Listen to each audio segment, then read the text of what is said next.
Bueno, ¿en qué terminamos la última clase? Háganme acordar, por favor.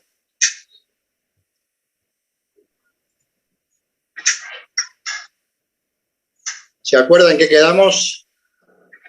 Íbamos a empezar, profe, el trabajo 2. Y vamos a empezar el trabajo 2. Zapatas corridas, fundaciones superficiales. ¿Sí? Sí, profe. Pero bueno, posiblemente la introducción a esta parte del curso, me gusta siempre hacer una introducción a lo que es la elección de la cota de fundación. ¿Ah? ¿Se acuerda que estuvimos hablando de los sondeos, de caracterización de los suelos y esas cosas? Reconocimiento de suelos, eso. ¿Se acuerdan? Sí, profe. Hablamos del ensayo SPT también. Sí, también, profe. ¿Qué dijimos? ¿Qué se habló del ensayo SPT? Que en los limos se tenía que hacer cuando estaban en condición saturada. Arcillas, en realidad. Sí. Sí, perfecto. El ensayo SPT es válido para suelos finos únicamente cuando están saturados. Por ejemplo, las arcillas saturadas y los limos o los loes en estado de saturación o muy próximo a la saturación. Recién ahí ese ensayo es válido, digamos, ¿ah? Porque habíamos dicho que si el suelo, a ver, ¿hay más alumnos? Sí, eso le iba a decir. Bueno.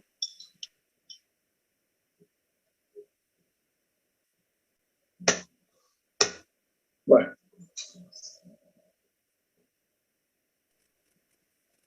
Sí, yo estoy admitiendo, acá no sé si te la vean. Sí. Bueno. Porque si el suelo no está saturado, entonces puede estar seco o apenas húmedo, entonces el suelo va a ser duro. Y el número de golpes que determina el ensayo SPT nos va a dar una dureza o una resistencia o una capacidad que yo la llamo resistencia o capacidad aparente, ¿ah? Que se pierde cuando hay variación de la humedad, ¿sí? El ensayo SPT, o sea, es válido únicamente para arcillas y limos saturados, ¿sí? Y tratándose de suelos gruesos, granulares, cuando son suelos francos, ¿ah? Porque imagínense ustedes que tengamos un suelo que sea un limo arenoso, ¿ah? Hacemos un ensayo SPT y tiene, por ejemplo, 15% de humedad. Eso me va a dar una dureza. Pero ¿qué va a pasar si después el suelo se seca o se satura o se humedece? Y la fracción fina de la arcilla o del limo que contiene ese suelo se va a ablandar y en ese caso también las resistencias que nos da el ensayo SPT es de resistencias aparentes. ¿Ah? Posiblemente hay una forma de correlacionar el número de golpes, la humedad, ¿no es cierto? Y hacer el correlato con ensayos de laboratorio para determinar la capacidad de ese suelo, o sea, haciendo un traslado para cuando esté saturado. ¿Ah? Pero miren, son tablas que son posiblemente muy difíciles de utilizar. Si ya nomás con las tablas que nos manejamos son difíciles de interpretar, imagínense si tuviéramos que hacer incluso un correlato de un suelo seco, ¿qué va a pasar cuando esté húmedo? ¿Se dan cuenta? ¿Ah? ¿Se imaginan lo que puede ser eso? Contesta de nuevo, por favor. Entonces habíamos estado hablando de que la forma de determinar la capacidad de un suelo fino era mediante, a ver si hay más.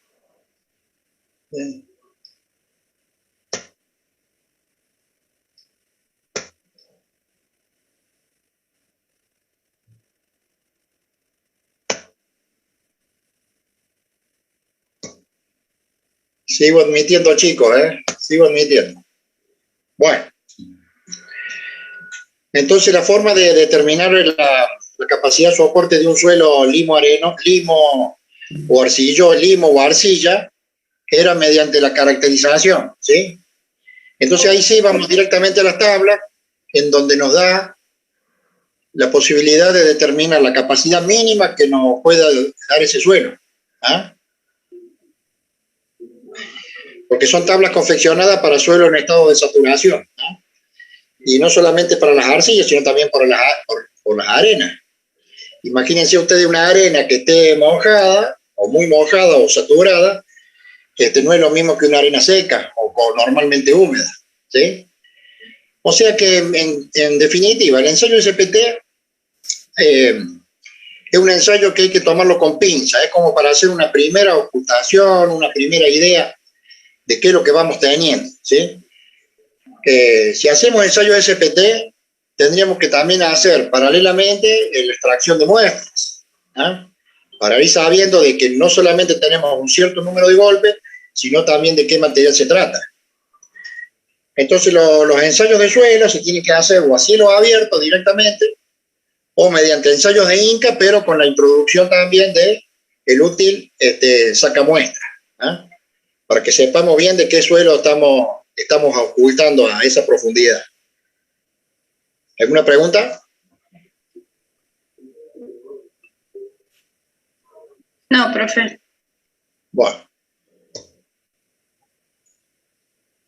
Bueno, entonces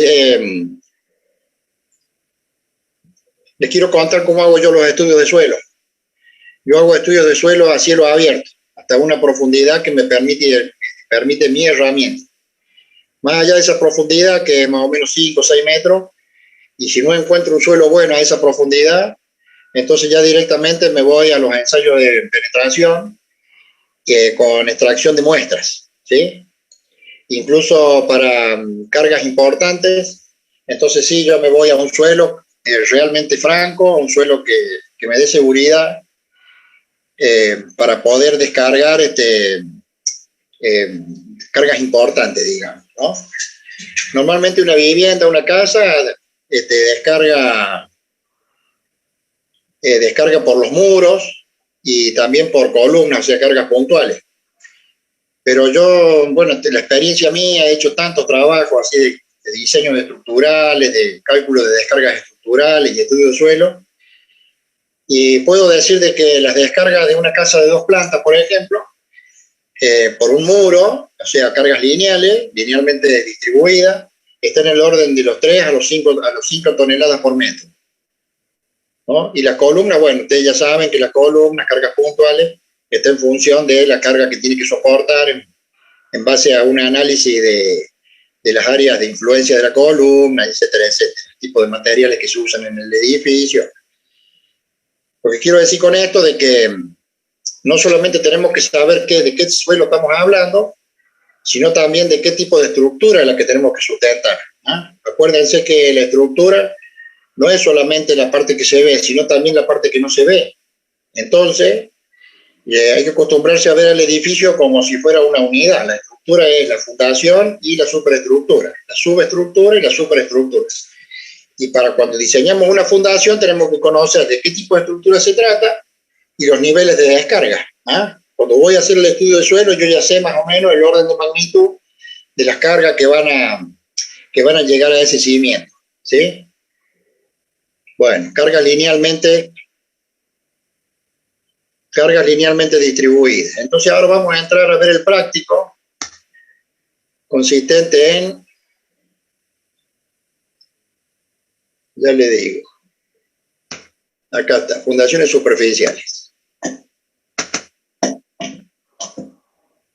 Ahí le estoy compartiendo la pantalla. ¿Ustedes tienen estos trabajos prácticos?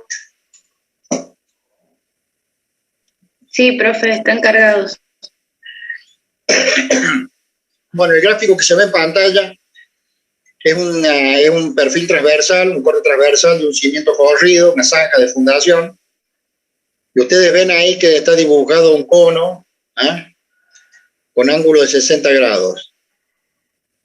Todas las líneas de fuerza que se transmiten a través del macizo del cimiento, que están contenidos, las líneas de fuerza contenidas dentro de ese cono a 60 grados, llegan a la fundación, fíjense, en forma vertical, ¿eh? O sea, hacen descargas directas al terreno, ¿sí?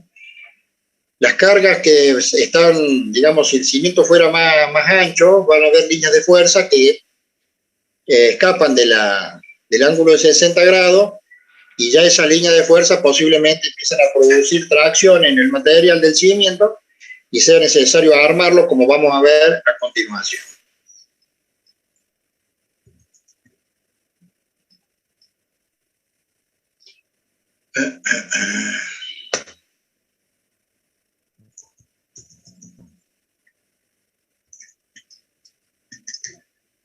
Cuando la superficie del cimiento, digamos, de apoyo en el fondo de zanja, es muy ancho, entonces conviene hacer una excavación como muestra este perfil,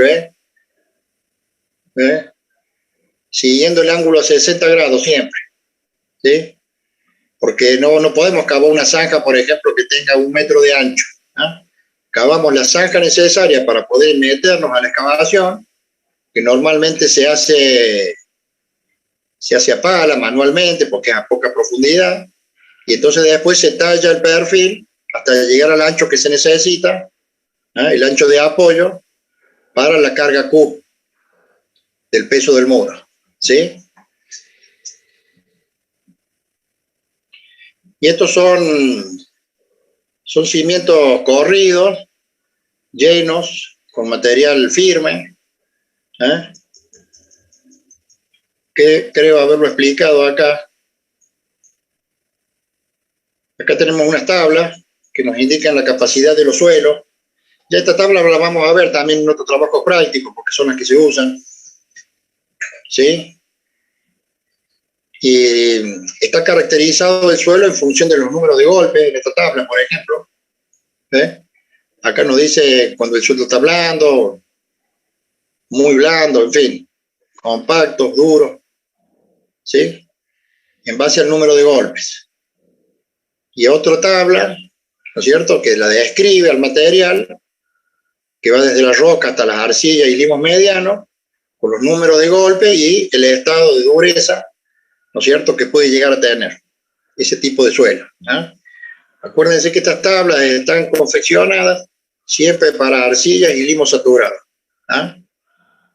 Por eso yo les recomiendo que esta la tengan presente siempre, para que por caracterización ustedes dicen tenemos un suelo blando, que nos da de 2 a 4 golpes, el ensayo SPT. Y entonces acá podemos determinar la resistencia que es esperable, que esté en el orden de 2,5 a 4 toneladas, a 5 toneladas por metro cuadrado.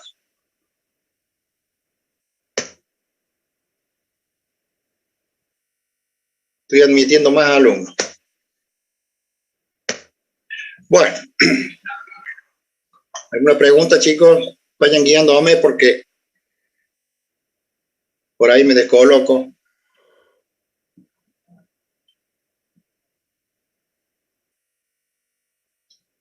Bueno, entonces con esta tabla podemos determinar la capacidad de soporte de los suelos superficiales, para hacer zanjas de fundación, zapatas corridas. Y decíamos que los materiales para relleno tienen que ser acordes a la fuerza que con la que vamos a exigir a ese material.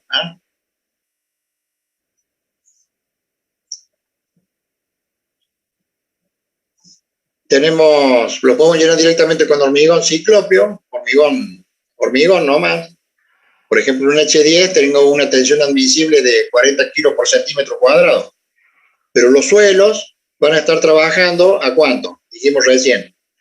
A 0,25 o 0,5 kilos por centímetro cuadrado. Imagínense, queremos transmitir una fuerza al suelo, que pongámosle de 1 kilo por centímetro cuadrado a través de un material que aguanta 40 kilos, ¿ven? Acá si le metemos un H10, estamos exagerando un poco, Entonces por ahí nos conviene utilizar un hormigón más bajo, por ejemplo un H4 o un H8, que son también, acá lo está diciendo, de sencilla elaboración en obra. Y después hay un material que se llama suelo cemento plástico, que es el que yo recomiendo para este tipo de fundaciones sencillas. directamente usar el suelo cemento. Acá se lo estoy describiendo. ¿Eh? ¿Han escuchado hablar del suelo cemento ustedes? No, profe. ¿No han escuchado nunca hablar del suelo cemento? No, profe. Hay dos tipos de suelo cemento que yo conozco. Mejor dicho, se lo nombra de dos formas. El suelo cemento plástico, que es el que está descrito acá en el anexo, y después está el suelo cemento vial. ¿Ah? El suelo cemento vial es una mezcla de suelo con cemento, ¿no es cierto? Que está íntimamente mezclado con el cemento y el suelo íntimamente mezclado, ¿no es cierto? Y que se usa para uso vial, ¿sí? Lógicamente eso lleva un tratamiento, una tecnología de colocación y de compactación que anda muy bien. Sí, pregunte. ¿Alguna pregunta? Profe, ¿por qué uno es plástico y el otro es vial? Por el estado. El suelo cemento vial es un suelo que está seco, imagínate apenas húmedo. El suelo natural, bien molido, bien removido, bien arado, y se le pone el cemento y después se lo mezcla con la máquina, se lo desparrama, se lo lleva, se lo trae en la superficie a tratar, y después se lo moja y se le pasa la compactación, ya sea con pata de cabra o rolo compactador, y entonces queda una capa de suelo cemento muy, pero muy duro, que sirve como subrasante para la construcción de calles, ¿no? En cambio, el suelo cemento plástico es lo mismo, pero con mucha agua, que permite una consistencia fluida. Y eso anda muy bien para llenar, por ejemplo, zanjas, para llenar pilotes, para llenar contrapisos, oquedades de obra que sean difíciles de compactar. Entonces directamente se mezcla el suelo con cemento en la máquina, con agua, hasta una consistencia plástica, y se lo vuelcan en el lugar de la disposición final que va a tener ese material, y al cabo de un día eso es una piedra, es una tosca. Es un material muy, muy noble, que te vengo usando hace muchísimo tiempo, y me ha dado resultados excelentes, ¿no? Para todo tipo de obras. Principalmente lo uso para fundaciones, para el llenado de pilotes, pilotines y bases, ¿no? Siempre y cuando las cargas no sean excesivamente grandes, ¿no? Pero ha habido reportes de cargas hasta 50 toneladas, bases, que no han tenido ningún tipo de problema, han tenido un desempeño espectacular. Y bueno, esto redunda en una economía muy grande para la obra. Imagínense, ustedes hacen un pozo, sacan el suelo y después lo vuelven a incorporar, pero mezclado con cemento, sin ningún tipo de aditivo, ¿eh? Sin arena, sin piedra. Directamente se lo saca del pozo, se lo mezcla con cemento y se lo vuelve a incorporar, y queda entonces un macizo muy duro que sirve para transmitir cargas a la cota de fundación, ¿sí? Profe, ¿y puede ser que también se use esto para tratar, digamos, los suelos de apoyo de la fundación? Y si es justamente eso, Claro, yo capaz que me estoy confundiendo, que esta mezcla se la utiliza para la fundación, digamos, o sea, la estructura de fundación. Es la estructura de fundación. Es el material que transmite la carga de la superestructura al lecho de fundación. Y tiene una resistencia apreciable, hábil para transmitir las cargas normales de un edificio pequeño, pongámosle un edificio de 2 o 3 plantas, de una planta. Entonces, en vez de llenarlo con hormigón, que eso exige traer arena, traer piedra, consumir mucho cemento, directamente se usa el mismo material de extracción para volverlo a colocar, pero mejorado, es un suelo mejorado, ¿sí? Y la dureza que adquiere es una dureza muy grande, ¿no? Es comparable a lo de las toscas, muy duras. Y después es un material a su vez que es resistente incluso bajo el agua, ¿no? Supongamos yo hago un cimiento y después la napa freática asciende y lo satura. Este material, bueno, no se ablanda por más que esté bajo el agua. Acá está indicado en el anexo Una introducción al suelo cemento, ¿sí? Y acá está todo. Y acá está incluso hasta la forma en la que se elabora el suelo cemento. ¿Sí? Léanlo bien, está muy bueno. Yo se lo recomiendo porque lo he usado muchísimo y me ha dado muy buenos resultados, incluso para el llenado de pilotes. Por supuesto, pilotines de pequeño diámetro y con carga muy baja, pongámosle entre 2 y 4 toneladas. Más de eso no, porque si no podemos llegar a reventar el material, o sea, romperlo, hacer que se rompa el pilote por este exceso de carga. Acuérdense que un suelo que aguanta entre 10 y 15 toneladas por centímetro, 10 o 15 kilos por centímetro cuadrado, si nos excedemos, digamos, a esa tensión, lo podemos romper al material. Hay que hacerlo trabajar bien aliviado, pero es un material que trabaja muy bien para pilotes, para bases continuas, para rellenos estructurales.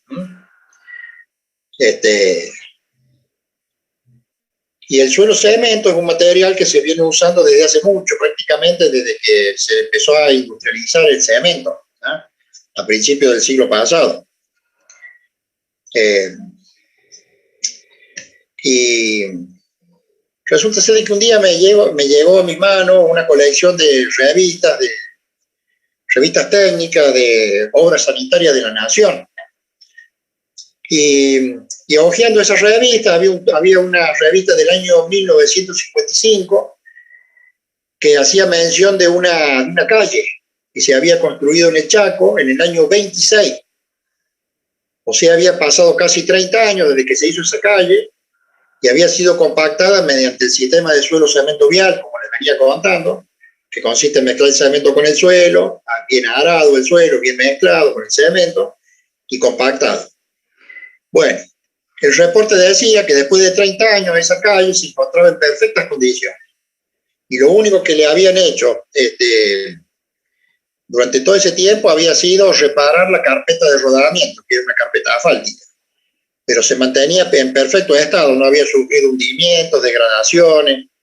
Imagínense en el Chaco, en un lugar en donde los regímenes de lluvia son tan amplios, normalmente las calles y los subrasantes se suelen ablandar y hundirse. Bueno, el tratamiento que le habían hecho a esta avenida, a esta calle, le había dado excelentes resultados. Pero claro, el suelo cemento no se difundió mucho el uso del suelo cemento y sus bondades, porque fue la época en la que la industria del hormigón, del cemento, estaba en auge, entonces había que darle fuerza a esa industria. Entonces se prefirió,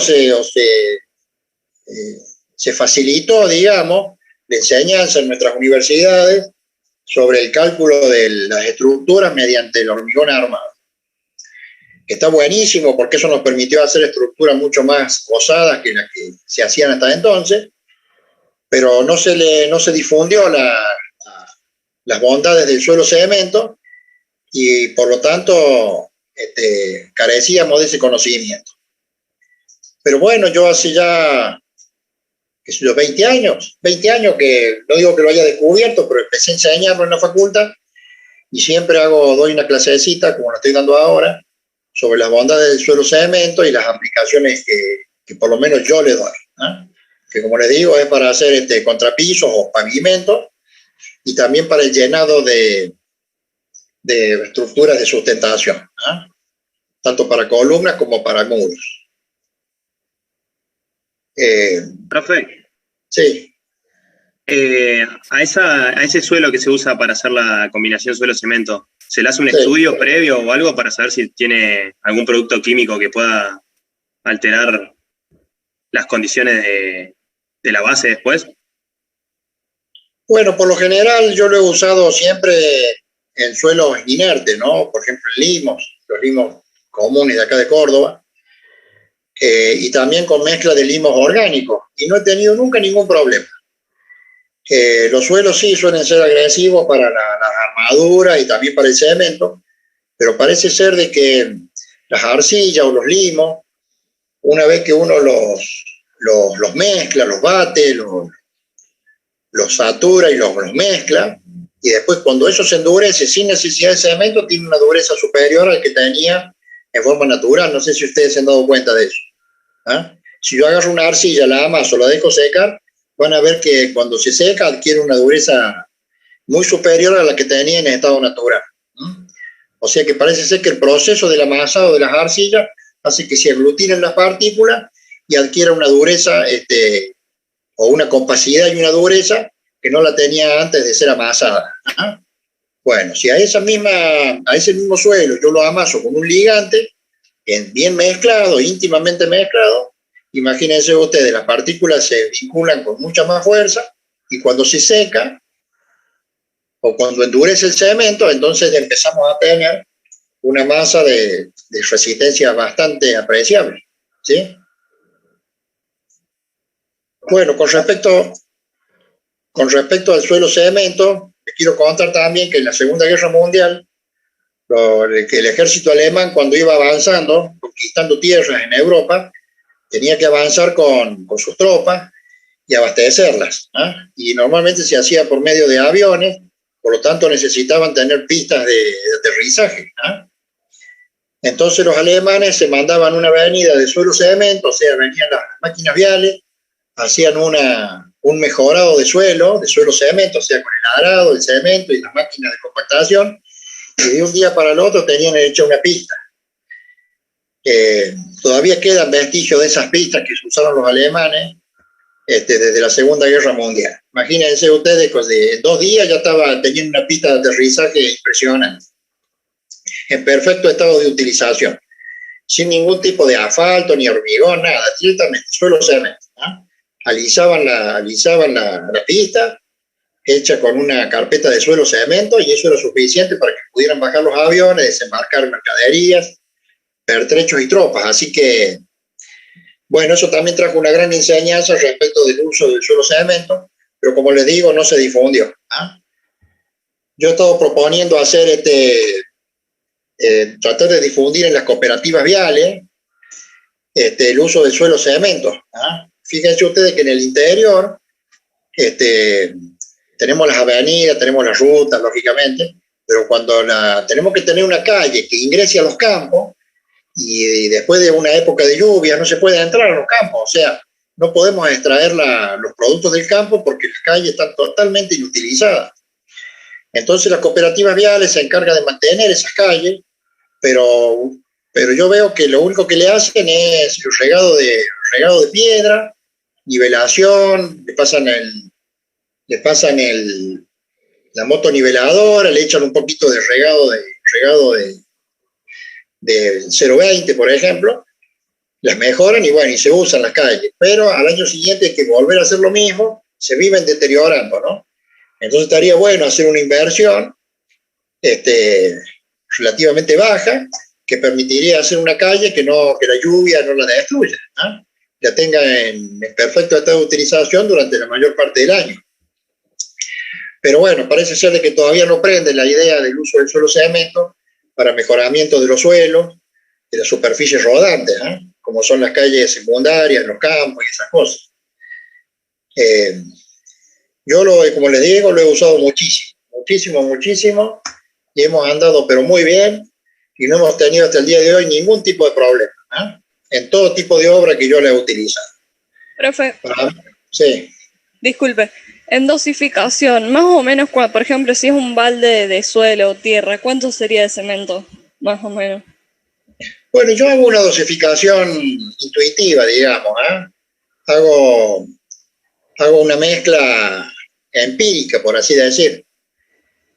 Mezclo por maquinada completa, le suelo echar 1,5 balde de cemento.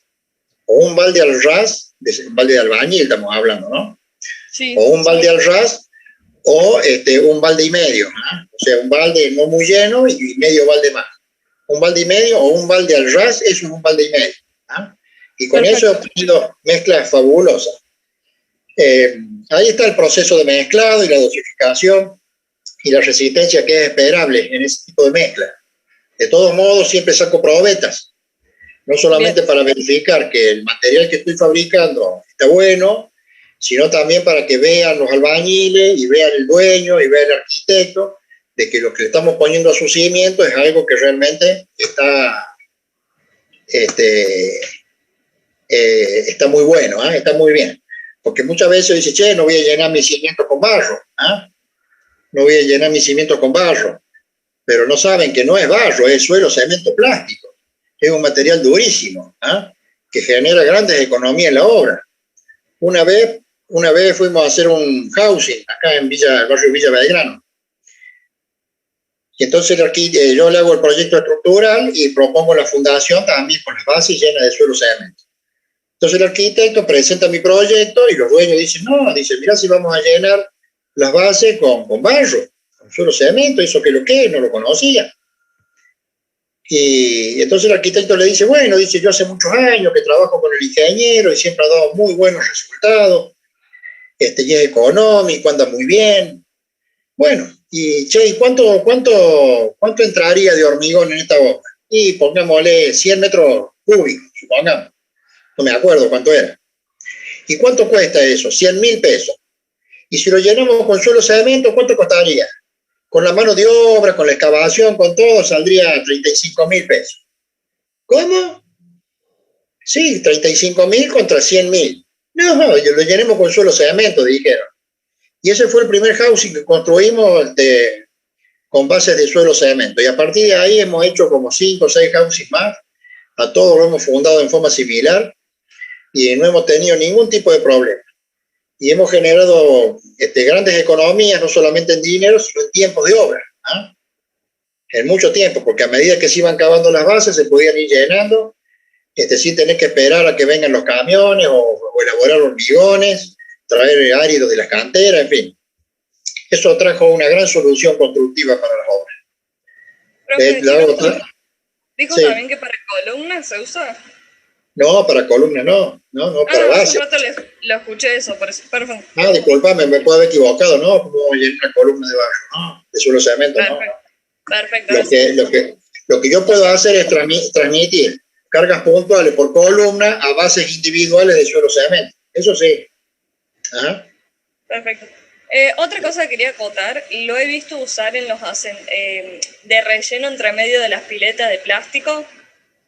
Sí. Cuando asienta, ahí, donde queda por si asienta el suelo y eso para que no se rajen las piletas. Es bueno también. Sí, lo que se suele usar en las piletas es, se hace una cama de arena y se asienta la pileta, ¿no es cierto? Se la acomoda bien para que tenga un asiento parejito y que no haya tensiones en el fondo. Y después a la pileta esa se la llena de agua, ¿no es cierto? Y una vez que alcanzó un cierto tirante de agua, o sea que la pileta expandió, se llena el tras 2 de la pileta con suelo cemento. Sí, exacto, así. Claro, para que, digamos, si se llegara a vaciar la pileta, el material de relleno no esté suelto y genere presión y la reviente hacia adentro de la pileta. Lo mismo ocurre con las cámaras sépticas. Las cámaras sépticas o las cisternas que se entierran tienen que estar rellenas alrededor, para que no se rompa por la presión interna, y tienen que estar rellenas con suelo cemento para que el día que se vacíe esa cisterna, el material que lo está rodeando no haga presión sobre las paredes y lo arrugue al recipiente.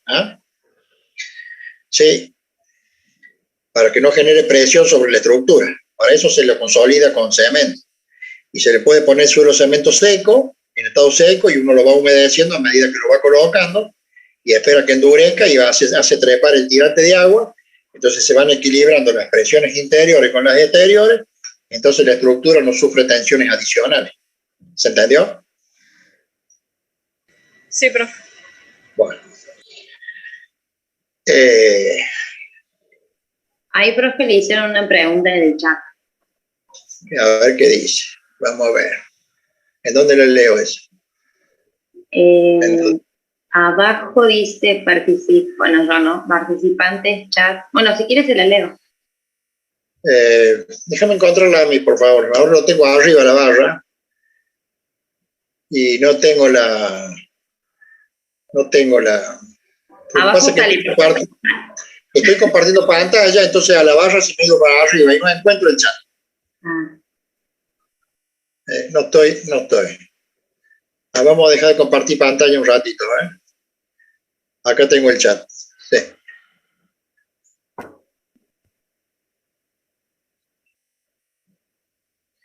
Bueno, acá me la pregunta es que si se suele mezclar con cal. Bueno, sí, también. Eso se llamaría suelo cal. ¿Ah? Suelo cemento plástico o suelo cal plástico. También se suele usar con cal viva. ¿Eh? Cuando el suelo está muy húmedo y uno lo quiere consolidar, se suele mezclar el suelo húmedo con cal. Y entonces cuando la cal se hidrata con la humedad propia del suelo, no solamente que lo seca, sino que lo endurece. ¿Ah? Es un buen sistema también de mejoramiento de suelo. Yo para fundaciones preferiría siempre usar suelo cemento. Y para otro tipo de uso, como es por ejemplo la consolidación de grandes volúmenes de suelo, mejorar grandes volúmenes de extensas o profundas de suelo, sí, también se puede usar cal. ¿Ah? No habría ningún problema. Pero fíjense ustedes que desde el punto de vista económico, es preferible usar cemento. ¿Ah? ¿Cuánto vale el cemento ahora? ¿Alguien está al tanto de cuánto valen los materiales? ¿Cuánto vale la bolsa de cemento? 850 pesos, perfecto. ¿Y cuánto cuestan dos bolsas? Tiene 50 kilos, ¿ah? Las bolsas de cal vienen de 25 kilos. ¿Cuánto vale cada bolsa?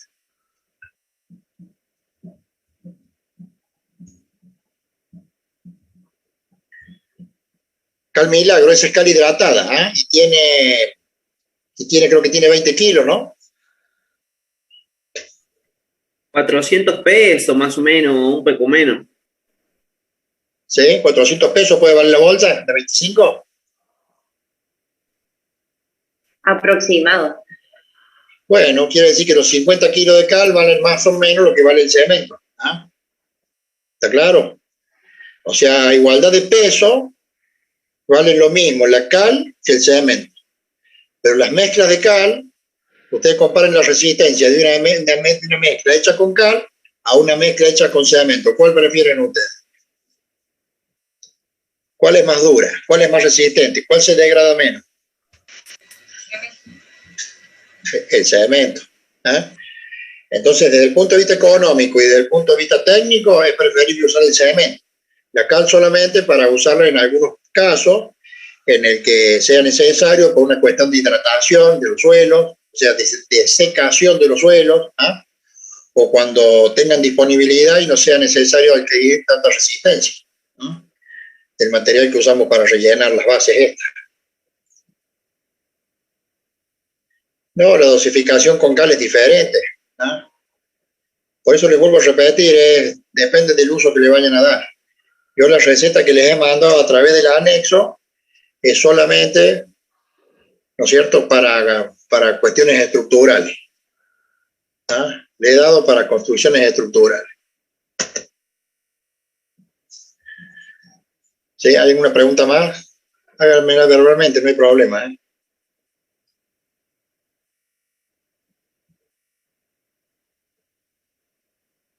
La dosificación con cal no le podría decir mucho, no tengo mucha experiencia. He hecho mezclas con cal y la he hecho, pero justamente para eso, para desecar grandes macizos de suelo.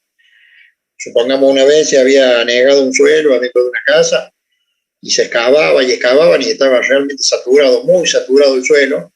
No había forma de trabajar en esas condiciones, entonces se optó por volverlo a rellenar con el mismo suelo que habíamos sacado, pero mezclado con cal viva.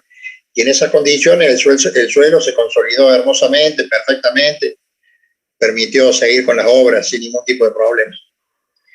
Pero fueron casos muy aislados el uso del suelo cal. ¿Eh? De lo que estoy muy acostumbrado y es tradicional el uso del suelo cemento plástico. Bueno. Rafa, disculpe, creo que en un momento dijo que la tensión del suelo más o menos equivale de este tipo de suelo a 4 kilogramos sobre centímetros cuadrados. En las arcillas muy duras, ¿eh? Las toscas. En las toscas sí, pueden ser de 4 kilos por centímetro cuadrado. ¿Eh? La tensión de contacto, la resistencia a la compresión. O sea, ¿sería más o menos eso lo que equivale el suelo cemento? ¿O? El suelo cemento no, el suelo cemento aguanta hasta... Yo he hecho probetas de suelo cemento y las he ensayado en la prensa y me ha dado entre 10 y 30 kilos por centímetro cuadrado. Equivalente a un cemento pobre, pero es muy resistente, la verdad que muy bueno, me ha salido muy bien. Ahora, con dosificaciones muy bajas, como estoy explicando ahí al 10 o 12%, y tendré tensiones admisibles hasta 10 kilos, ¿ah? Hasta 10 kilos tranquilamente, 10, 12 kilos. Pero no lo excedo después en obra, o sea, cuando le doy carga a esas estructuras, trato de no superar una tensión que sea de 4 kilos, 5 kilos por centímetro cuadrado. ¿Ah? O sea, nos tomamos grandes márgenes de seguridad, pero son tensiones compatibles con las tensiones que queremos transmitir al suelo. ¿Ah? O sea, si yo voy a tener un suelo que va a soportar 2 kilos por centímetro cuadrado, tranquilamente le puedo transmitir esa presión mediante un material, que es el suelo cemento, que a su vez aguanta hasta 10 kilos por centímetro cuadrado. ¿Ah? O sea que es un muy buen material para transmitir tensiones bajas al terreno. ¿Sí? Aguanta mucho más, pero nosotros nos manejamos, somos muy conservativos en eso, y sin detrimento de la economía, porque fíjense ustedes que se usa muy poquito cemento, menos de eso no se podría utilizar, si no ya la mezcla no adquiere la consistencia que nosotros necesitamos. ¿Ah? Ya demasiado... Disculpe, ¿este tipo de suelo cemento se usa como cimientos corridos o como platea, exactamente como qué espesor se le da? Bueno, como te digo, yo lo he usado mucho para llenar pilotes de gran diámetro, pilotines de poquito diámetro y zanjas de fundación, y lo he usado para contrapisos, ¿ah? Lo he usado para entrada de vehículos, para pequeñas obras así, que tienen que recibir cargas repartidas. Sí, no he tenido nunca ningún problema. ¿Esa era la pregunta tuya? Sí, perfecto, gracias. Sí. He hecho grandes extensiones de obra mediante pilotes de 3 metros de profundidad, y a eso lo he llenado todo con suelo cemento. Y no hemos tenido ningún problema. El profe que sabía tener yo, que es el ingeniero Tersariol, que no sé si lo han sentido nombrar, cuando yo le presenté el proyecto de hacer fundaciones profundas con suelo cemento, me dice, bueno, qué linda idea, porque es como traer la cota de fundación, que por ejemplo está a 12 metros de profundidad, es como traerla a la superficie. No sé si se dan cuenta de lo que le digo. ¿Eh? ¿Se dan cuenta? Sí, profe. Porque yo voy a estar apoyando la estructura en el suelo, pero lo voy a estar apoyando a nivel superficial. ¿Se dan cuenta? Entonces me dice, es como que vos trajiste la cota de fundación que está a 12 metros a la superficie. Él dibujaba un suelo ideal, ¿no es cierto?, en el que consistía así como si fueran torres, ¿ah? Como si fueran torres. Yo del suelo firme lo subía a la altura de la superficie y ahí apoyaba la estructura en forma puntual. Bueno, esa fue una observación que me gustó porque la vio desde el punto de vista de los suelos. Yo la veía desde el punto de vista de la estructura, que representa, por ejemplo, un pilote de suelo cemento que me transmite la carga allá al fondo, ¿ah? Como un elemento estructural.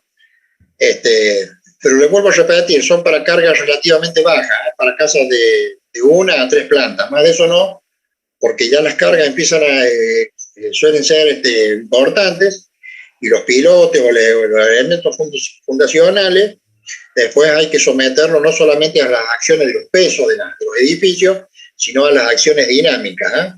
Entonces ya en ese caso va a ser necesario el uso de estructuras de hormigón armado, ¿eh? Que tengan la capacidad de tomar resistencia, esfuerzo de corte, esfuerzo de flexión, ¿sí? Cosa que el suelo cemento no lo puede hacer, ¿eh? Para que pequeñas cargas bajitas, no hay ningún problema. Yo lo he usado ampliamente y tengo una experiencia de por lo menos 30 años en el uso y nunca he tenido problemas, pero el comportamiento ante terremotos en estructuras más pesadas posiblemente pueda presentar algún problema, ¿eh? Déjenme avanzar otro poquito, chicos. A ver. Suelo cemento.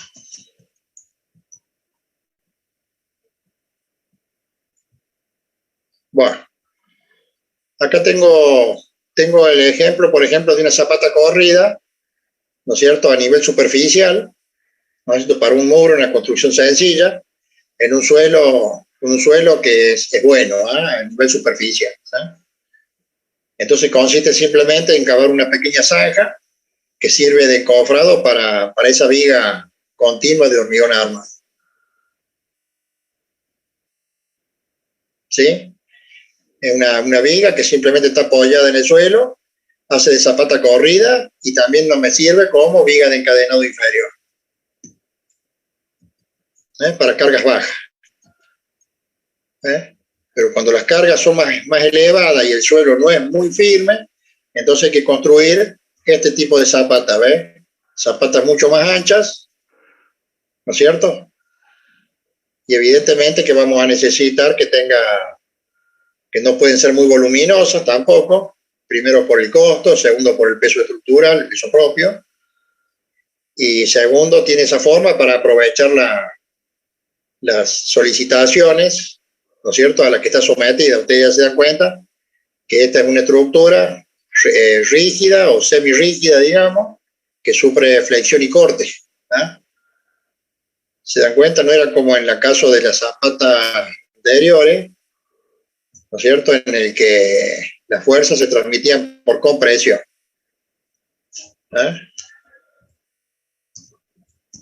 Se transmitían por compresión. En este caso, la fuerza a través del material del cimiento se transmite por compresión al fondo de zanja. Mientras que en este otro caso, la fuerza de la estructura es transmitida al suelo por flexión y corte.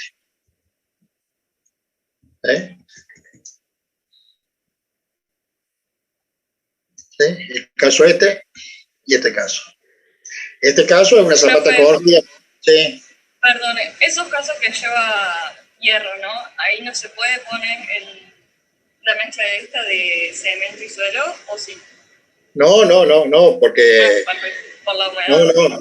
No se puede, porque acá estamos hablando de un hormigón que aguanta hasta 60, 70 kilos por centímetro cuadrado, está trabajando la flexión y corte, y el acero está en íntimo contacto con el hormigón, mientras que si lo hacemos con suelo cemento, es como si estuviera en el suelo, se oxidaría de un día para el otro. ¿Te das cuenta? Perfecto, gracias. No, el suelo cemento se usa para estructuras que transmiten la fuerza por compresión, no por flexión y corte, sino solamente por compresión, que eso sucedía en las zanjas sencillas de fundación. Pero en el caso de zapatas que tiene voladizo hacia ambos lados, una zapata corrida que tiene voladizo hacia ambos lados, evidentemente que las alas esas están sometidas a flexión y corte, o a corte y flexión, según el orden de importancia. ¿Se da cuenta? Y tiene poquita altura. Sí, pero son muy amplias, y tienen que ser rígidas o semirrígidas para que las presiones que se transmitan al suelo sean uniformes. En este caso, por ejemplo, este es el caso del mismo caso anterior, pero muchas veces es necesario rigidizarlo longitudinalmente, porque a veces el suelo no es uniforme, la capacidad del suelo a lo largo de esa estructura, entonces es necesario uniformizar. Por eso se lo rigidiza mediante una viga que se llama viga de rigidización. Bueno, y acá se ve, por ejemplo, en este gráfico, se ve el ángulo ese de 60 grados, lo hemos ampliado a 45 grados, para mostrar que las líneas de fuerza que se transmiten dentro de ese cono 45 grados, viajan por el macizo de cemento, del hormigón, pero provocando esfuerzos de compresión solamente, ¿sí? Mientras que las que salen del ángulo de 45 grados ya provocan esfuerzos de corte y flexión. Acá ustedes ven, esas líneas que están a 45 grados, sería la supuesta línea de rotura. Cuando se rompe una de estas zapatas, se rompe más o menos con un ángulo de 45 grados. Eso ya lo han visto con el profesor Gonzalo, ¿no? Han estado hablando de fundaciones superficiales y han visto cómo están. Bueno, no vamos a abundar mucho entonces. Lo que sí tiene que quedar claro,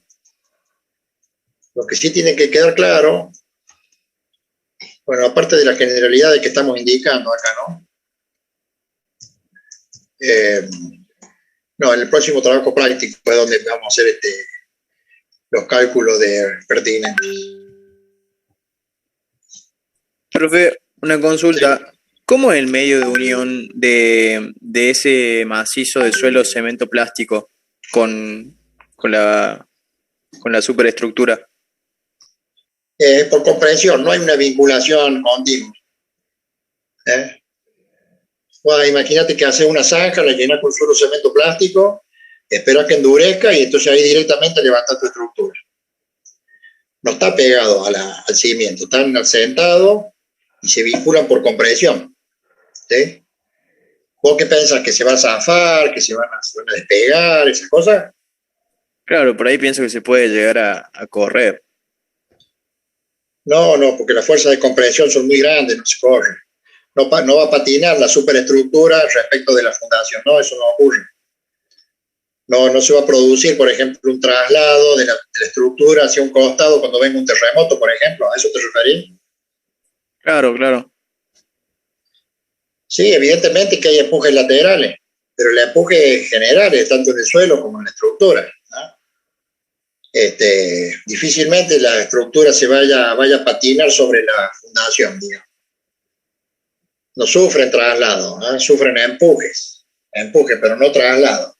¿No? No son fuerzas de traslación, sino que son fuerzas de empuje horizontales que están actuando tanto en la estructura como en el suelo. No hay traslación, son ondas vibratorias sin traslación, es como la ola del agua. ¿Viste? Vos tirás una piedrita y hay un corcho flotando, entonces la onda pasa, pero el corcho siempre está en la misma posición relativa. Son ondas mecánicas, pero sin traslado de materia. ¿No? Son ondas energéticas, no son ondas mecánicas, son ondas mecánicas, pero no son ondas que trasladen materia. ¿Sí? Está bien, muchas gracias, profe. Bueno, entonces la estructura se mantiene estable en función de que el peso propio de la estructura la mantiene estabilizada sobre la fundación que es firme, que a su vez le traslada ese peso al suelo donde nosotros apoyamos la estructura general. Acuérdense que nosotros consideramos a los suelos como una estructura, ¿eh? En la que nosotros apoyamos nuestras estructuras. ¿Estamos? Bueno, vamos a pasar al otro trabajo práctico.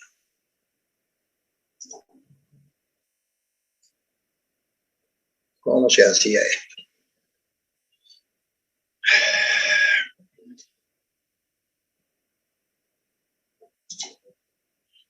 Los alumnos que entran muy tarde se la pierden.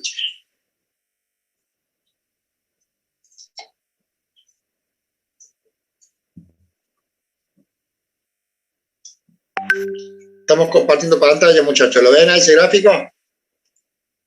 Sí. Bueno, supongamos que tengo una zapata acá, una columna que apoya en la zapata, se genera el cono a 45 grados, ¿eh? Y lo que quería que ustedes tuvieran bien claro, que las fuerzas que provocan corte, o sea, el resbalamiento por esa superficie de falla, son las cargas que están por fuera del cono de apoyo a 45 grados. ¿Eh? ¿Se dan cuenta? Acá esto me está formando un cono que tiene un diámetro de sub K. ¿Ah? Y esta área asombrada que está acá, esta es la base de apoyo de ese cono. ¿Eh? La carga Q que produce el corte sobre la superficie de falla son las tensiones del suelo que están por fuera de la base de ese cono. ¿Ah? ¿Se dan cuenta lo que le estoy diciendo? La superficie del suelo que están por fuera de la base del cono son las que provocan las tensiones de corte. Tensiones de resbalamiento que se llama cizalladura. ¿Ah? ¿Sí? Que este tipo de rotura se le llama punzonado, que es la forma en que se van a romper normalmente las zapatas cuando excedemos nuestra capacidad. ¿Ah? Cuando la fuerza es muy grande y se excede la capacidad de las zapatas, se suelen romper así a 45 grados, formando un cono de diámetro de sub K. Las fuerzas que rompen la zapata son las cargas del terreno, ¿eh? La carga Q, que es la sumatoria de todas las tensiones que están de la zapata que están por fuera del cono. ¿Eh? Porque las fuerzas que están dentro del cono provocan solamente compresión. Y las que están por fuera son las que me provocan el resbalamiento, la rotura por punzonado.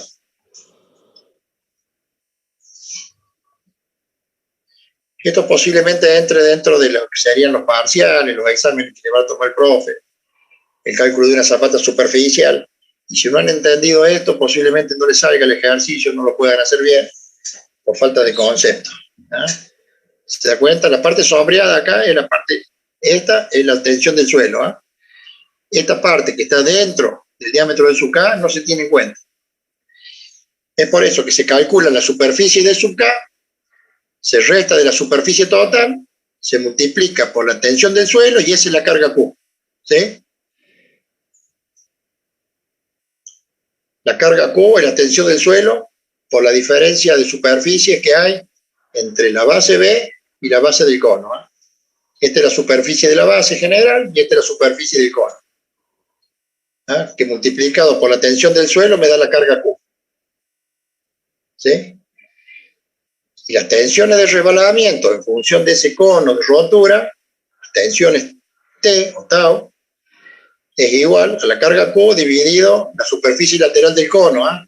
Que es esta parte sombreada que está acá. Visto de arriba, ¿eh? Imagínense un cono trunco. ¿Eh? Para conocer esa superficie se aplica una fórmula que yo no me la acuerdo nunca, por eso es que no se usa, porque no se acuerda nadie de esa formulita. Una fórmula muy rara. Entonces, para conocer las fuerzas de resbalamiento, las tensiones de corte, ¿no es cierto?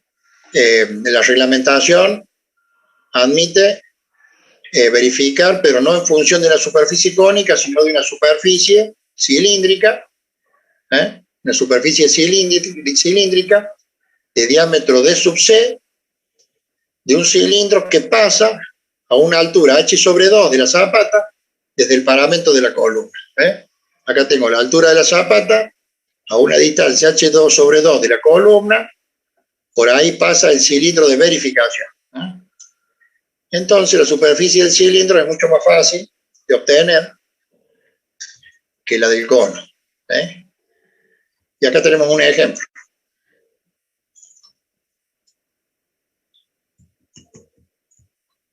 Acá tenemos un ejemplo numérico que lo pueden estudiar, analizarlo un poquito ustedes. ¿Sí? Y acá está el desarrollo de ese ejercicio. Bueno. Es un lío de números, muchachos. ¿Qué quieren que le diga? Es muy fácil equivocarse. Más cuando lo quieren hacer en forma numérica. Si bien son operaciones aritméticas muy sencillas, pero es muy fácil de equivocarse. De todos modos, eso lo tienen que estudiar y entenderlo muy bien.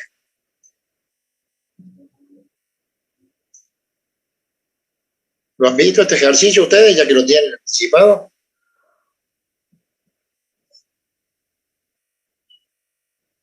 ¿Quién lo vio? ¿Quién no lo vio? Necesito saber eso. Comuníquense, muchachos, porque quiero que haya interacción entre nosotros, si no, ya no sé por dónde seguir. Yo por lo Si menos no entienden, profe, vuelven. todavía no lo he visto. Yo tampoco. No lo han visto. Todavía ¿No lo no. vieron? Bueno, estaría bueno que ustedes se anticipen, lo lean antes de entrar a clase, porque ustedes imagínense, yo ahora no puedo desarrollar este ejercicio acá. Si lo puedo, pero sería ridículo que yo les vaya leyendo lo que ustedes ya tienen en pantalla, o tienen en papel ahí, o en la pantalla de ustedes. Ya lo tienen los ejercicios. ¿Ah? Lo importante es saber el mecanismo. ¿Ah? Vuelvo a repetirlo. Consiste en conocer el diámetro de sub K, ¿ah? De un cilindro, ¿ah? ¿No es cierto? Que partiendo del paramento de la columna tiene un ángulo de 45 grados. Eso es muy sencillo de determinar. ¿Ah? El diámetro de sub K es muy sencillo de determinar, incluso hasta geométricamente y analíticamente también. ¿Ah? Pero no vamos a verificar en función de la superficie del cono, sino que vamos a verificar en función de un cilindro de verificación que pasa por h sobre 2 desde el paramento de la columna. ¿Ah? Todos estos son valores geométricos que se pueden determinar analíticamente. ¿Sí? Pero a mí no me interesa que hagan el análisis analítico de cuánto vale cuánto vale D sub C o D sub K, porque esto ustedes geométricamente lo resuelven con el AutoCAD o con el cuadra de mano, lo resuelven, pero en un Santiam, ¿verdad? Entonces no tiene mucho sentido esta verificación, este análisis geométrico por vía analítica. ¿Sí? De todos modos, cuando ustedes calculan algo o determinan algo, lo tienen que ir graficando para saber lo que están haciendo. ¿Ah? Bueno, miren todo el lío que significa verificar esta cosa. De todos modos, estudienlo, véanlo y verifíquenlo, porque yo no lo he verificado estos ejercicios. ¿Ven? Y van a ir viendo de que de repente por ahí ustedes proponen una altura, que es la que en definitiva participa en la superficie del diámetro de sub C, el diámetro en la superficie del cilindro de verificación. Entonces no les verifica la tensión de corte, significa que tienen que redimensionar, ¿sí? Y vuelta a hacer todos los calculitos de nuevo. Entonces acá yo les voy a proponer un método gráfico de diseño de zapatas, ¿ah? Que es muy sencillo. Como les decía, es con las reglas, la escuadra y el calímetro, o directamente ustedes de pantalla, con el AutoCAD lo van dibujando a las zapatas, van obteniendo los valores numéricos directamente, en forma gráfica, y hacen la verificación. La verificación que yo necesito es esta: que la tensión de resbalamiento en el cilindro de verificación sea menor o igual que la tensión admisible al corte del hormigón que estamos utilizando. ¿Ah? Cuando eso no ocurre, nos obliga a redimensionar la estructura. Entonces acá tenemos tres posibilidades de redimensionar. ¿Eh? Aumentando la altura del talón y con ello un incremento de la altura H sub C, o sea, de la altura del cilindro de verificación. ¿Eh? ¿Cuál era el talón? El talón de la zapata es ese que está ahí, ¿lo ven? ¿Eh? El D chiquito que acá yo lo marco con 10 centímetros, bueno, eso se llama talón. Si la altura les resulta escasa, ustedes pueden decir, bueno, le voy a hacer un talón no de 10, le voy a hacer un talón de 20, supongamos. Esa es una posibilidad de redimensionar, ¿sí? Que es la primera posibilidad, la A. La otra posibilidad de redimensionado es, manteniendo las alturas, lo que podemos hacer es aumentar el diámetro de la columna. ¿Ah? Si aumentamos el diámetro de la columna, ¿ves? Si aumentamos el diámetro de la columna,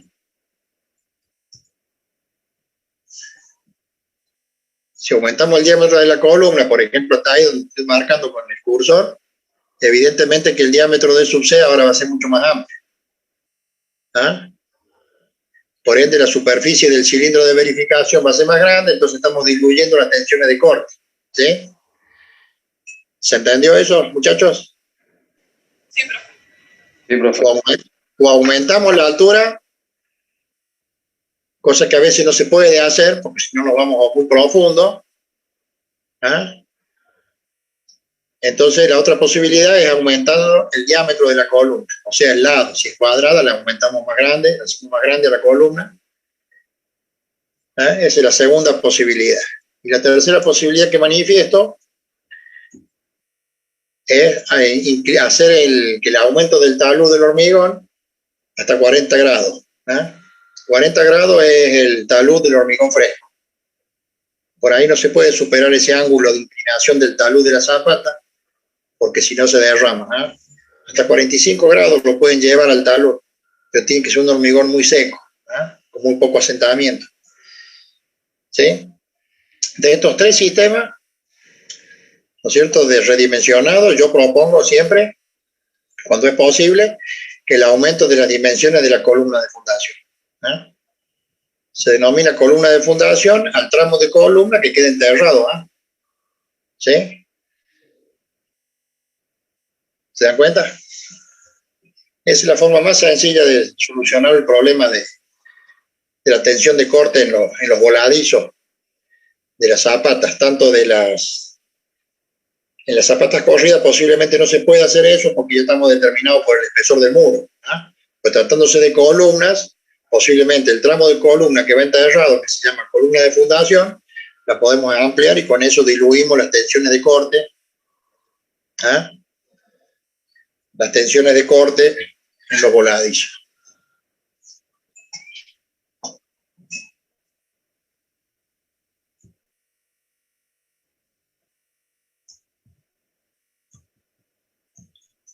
Y acá hicimos abundamos también acá la solución gráfica, ¿ves?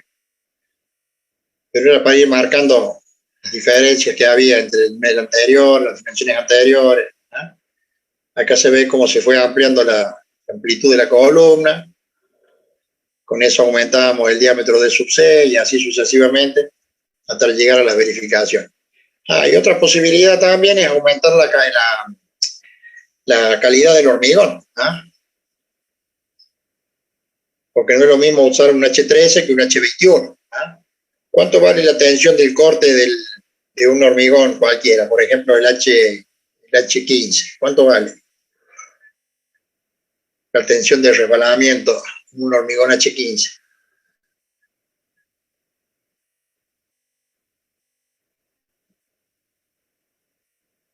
¿Ah?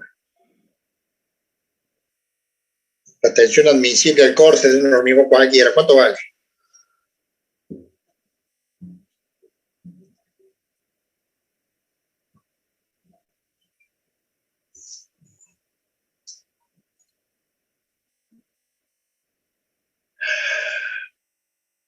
¿Cuánto vale la tensión de corte del hormigón, muchachos? A ver, tengo 84 alumnos. Uno responda, a ver, uno.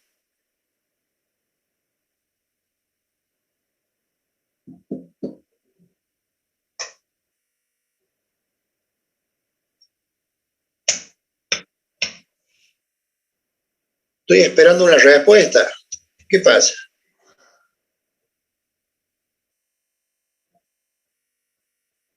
¿Me escuchan? No Sí, tengo profe, se devolución. escucha. Sí, profe, se escucha. Bueno, entonces es una pregunta, contéstenla. ¿Cómo? ¿Cómo dice? Disculpe, no lo escuché. Hernán, Digo que no se escucha, profe. ¿no se escucha lo que hablo? Se escucha, perdón. Se escucha. Bien. Hice una pregunta. ¿Cuánto vale la tensión de corte de un hormigón?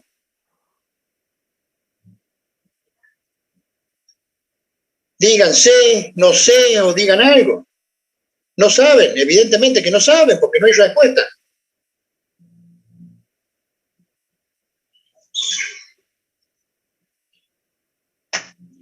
¿Saben o no saben?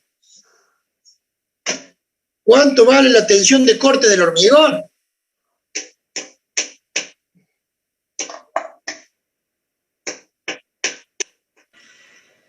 No sé, profe, la tensión de prudencia dividido al factor de seguridad que es 0,75.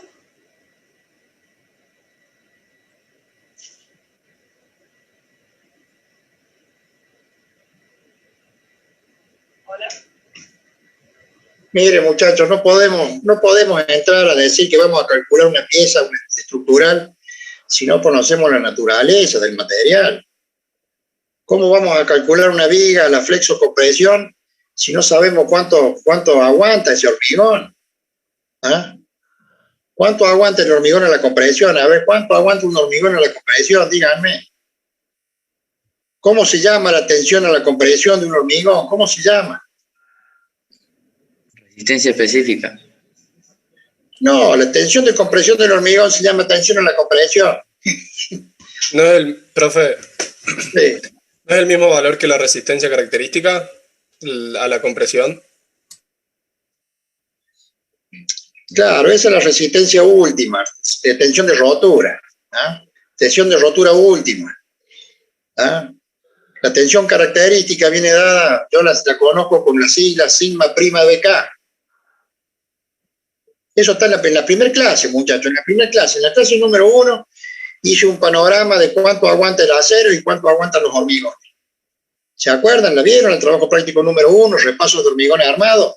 Ustedes ya tienen 2 cursos de hormigones armados, de estructuras de hormigón, y no saben las capacidades que tienen los materiales con los que van a hacer los cálculos de estructura.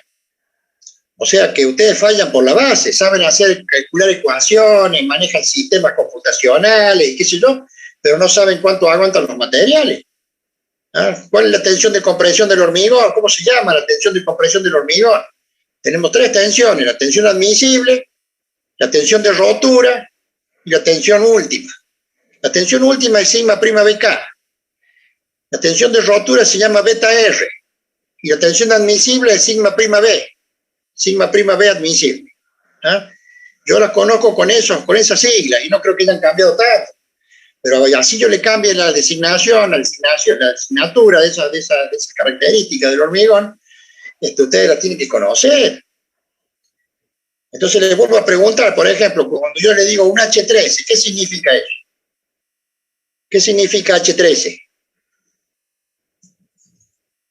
Es un hormigón que soporta 130 megapascales. Claro. ¿Y de dónde viene 130? De la resistencia característica, la resistencia última. ¿Y cuál es la resistencia última? No es lo que me acuerdo es por tecnología del hormigón, que era el valor que predominaba en los distintos tipos de ensayos. No sé si claro. Para... Viste que se hacían los ensayos y salía una campana, que llamaban campana de Gauss, que eran las distintas clases de resistencia que se obtenían de un universo de ensayos, de un mismo hormigón. El 85% rompían a una determinada carga máxima, y a ese le llamábamos sigma prima BK, tensión característica. Entonces, cuando yo hablo, por ejemplo, de un H21, estamos hablando de una tensión característica de 210 kilos por centímetro cuadrado, que después le aplicamos nosotros el 85%, y eso me da 185 kilos por centímetro cuadrado, el que llamamos beta R, tensión de rotura. La tensión de rotura no es la tensión máxima del hormigón, es una tensión un poquito inferior. O sea, los hormigones de 210 kilos multiplicado por 0,85 me da 180. Y a esa tensión le llamamos beta R, tensión de rotura. Que si nosotros la dividimos por el coeficiente de seguridad, que para la compresión es 2,1, entonces tengo que la tensión admisible de un hormigón H21 son 90 kilos, más o menos. Está en un cuadro, está en las primeras páginas del trabajo práctico número 1. Estudienlo, chicos, no podemos empezar a calcular vigas, estructuras de hormigón o de acero o de lo que sea, si no conocemos las características del material. ¿Sí? Y cuando hicimos el repaso de resistencia dimensionado al corte, habíamos dicho que la tensión de corte, tau sub 0 del hormigón, equivalía más o menos al 10% de la tensión admisible del hormigón de que se trate. Por ejemplo, si yo tengo una tensión admisible de 70 kilos, quiere decir que el 10% son 7 kilos. Bueno, 7 kilos es la tensión admisible al corte. Profe, una consulta. Sí. ¿Es el mismo valor que atracción? Exactamente. Sí. Exactamente. La tensión de corte no es otra cosa más que tensión de tracción. Tensión de tracción. Y se llama tensión de tracción por corte. O sea, cuando yo acciono una estructura al corte, lo estoy sometiendo a fuerzas de tracción y de compresión. Bueno, la fuerza de tracción es la tracción por corte, y hay otra componente de las fuerzas tangenciales que es de compresión, que se llama compresión por corte. No es tracción directa o compresión directa. Son fuerzas de tracción o de compresión provocadas por una solicitación cortante. ¿Se dan cuenta? La única posibilidad que tienen los materiales de resistir es a la tracción o a la compresión. No hay otra.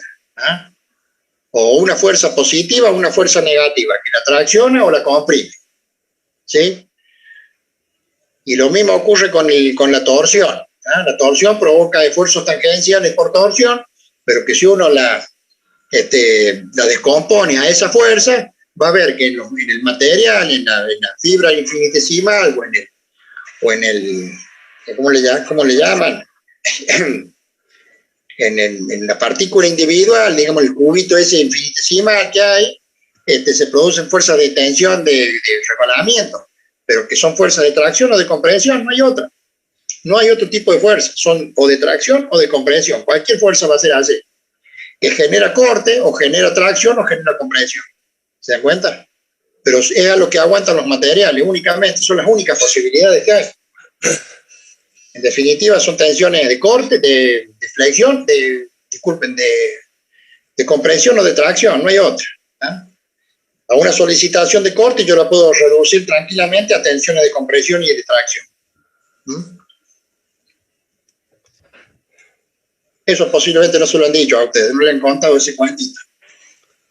Pero basta que hagan un pequeño análisis para que se den cuenta que cualquier fuerza que ustedes le apliquen o cualquier solicitación que ustedes apliquen a una pieza, a una sección estructural cualquiera, cualquier tipo de solicitación, flexión, corte, torsión, los esfuerzos que se generan dentro de la materia esa, a la que yo estoy sometiendo con esas solicitaciones, son fuerzas que en última instancia se pueden reducir a fuerzas de tracción o de compresión.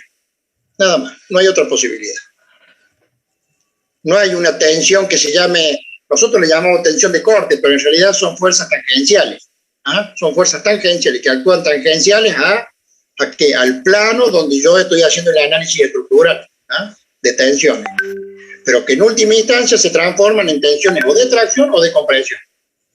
Eso yo lo manifiesto en el trabajo práctico en la parte del dimensionado del corte.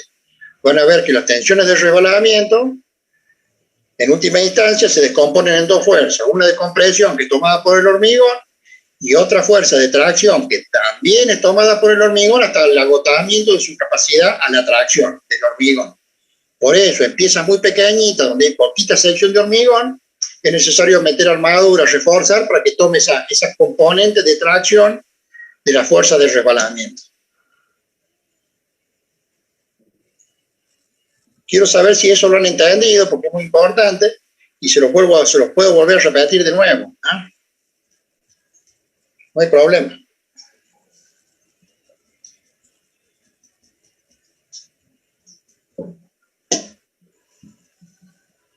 Sí, profe, ¿se entendió? Sí, se entendió, profe. Bueno, a ver, que alguien me repita lo que yo acabo de decir entonces. ¿Cuántas clases de fuerza puede soportar un material cualquiera? ¿Qué cantidad de clases de fuerza puede resistir? A ver, ¿con qué puede resistir? ¿Con cuántas clases de fuerza puede resistir un material sometido a cualquier tipo de solicitación? Usted mencionó que dos, profe, a compresión y a tracción. Exactamente, no hay otra. Fuerzas de tracción o de compresión que actúan en diferentes direcciones del plano estructural o de la sección que estamos analizando, ¿no es cierto? Y por eso es que la solicitación por corte genera fuerzas tangenciales. Pero esas fuerzas tangenciales no pueden ser otras que fuerzas de tracción o de compresión. ¿Se entendió? Que están actuando en una dirección especial, nada más. Están actuando en una dirección especial, nada más. Pero no pueden ser de otra naturaleza que de tracción o de compresión, en cualquier tipo de solicitación. No hay una fuerza de corte. Hay una solicitación de corte, pero las fuerzas son de tracciones o de compresiones. No hay otra. ¿Se entendió ahora? Una cosa es la solicitación y otra cosa es la fuerza con que reacciona la materia a la que estamos sometiendo a ese esfuerzo. ¿Sí? Cuando yo hablo de flexión, ¿ustedes creen que hay tensiones de flexión? Pregunto, ¿hay tensiones de flexión? No, pero... ¿Qué es lo que hay? Cuando yo someto una pieza a la flexión, ¿qué tipo de fuerzas aparecen? A ver. Tracción y compresión. Claro, que se llaman tracciones por flexión y tracciones por compresión tracción por flexión y compresión por flexión. ¿Se dan cuenta? O sea que una pieza sometida a flexión reacciona con fuerzas de tracción y de compresión. Cuando someto a una pieza cualquiera a solicitación de corte, lo que se está generando son fuerzas tangenciales que provocan o compresiones o tracciones. ¿Se dan cuenta? No hay tensiones de corte. No hay tensiones de corte, hay solicitación al corte, que nosotros Para los entendidos decimos sí, tensiones pero provocadas por el esfuerzo de corte, por la solicitación al corte. Pero en la intimidad de la materia lo que se están generando son fuerzas tangenciales, pero que en definitiva son o de tracción o de compresión. ¿Se dan cuenta ahora? Sí, sí, perfecto. Dos planos que se desplazan, así como estoy poniendo mis manos. Pues no sé, yo no me veo muy bien, capaz que ustedes bien. ¿No es cierto? Son fuerzas de resbalamiento, ¿ves? Son fuerzas de resbalamiento. Pero ¿qué dirección tiene esa fuerza? ¿Qué dirección tiene? Fuerzas rectas, son rectas. Que descompuestas dentro de la estructura son fuerzas de tracción o de compresión, no hay otra. ¿Sí? Sí, eso no se lo habían explicado nunca, seguro. Capaz que muchos estaban pensando de que había tensiones de corte.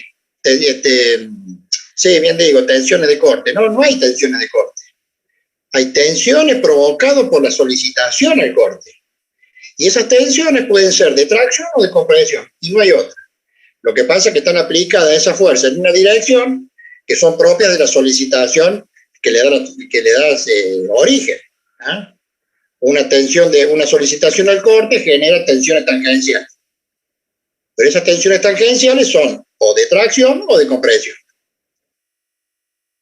Por favor, dígame si les ha quedado bien claro este concepto, porque es fundamental. No podemos nosotros empezar a calcular una viga, decir que sabemos calcular una viga, una losa, una zapata o lo que sea, si no sabemos la naturaleza del material, cuáles son sus capacidades a la tracción, a la compresión, a la solicitación de corte. ¿Me entienden? Tenemos que conocer la naturaleza de los materiales. No es lo mismo armar una viga con un H21 que con un H13. No es lo mismo. ¿Me entienden? Por eso cuando a mí me dicen, che, calculame esta viga, perfecto. ¿Con qué hormigón lo querés elaborar? ¿Con qué lo vas a fabricar? ¿Un hormigón hecho a máquina, hecho a pala o traído por la planta elaboradora? No es lo mismo, ¿eh?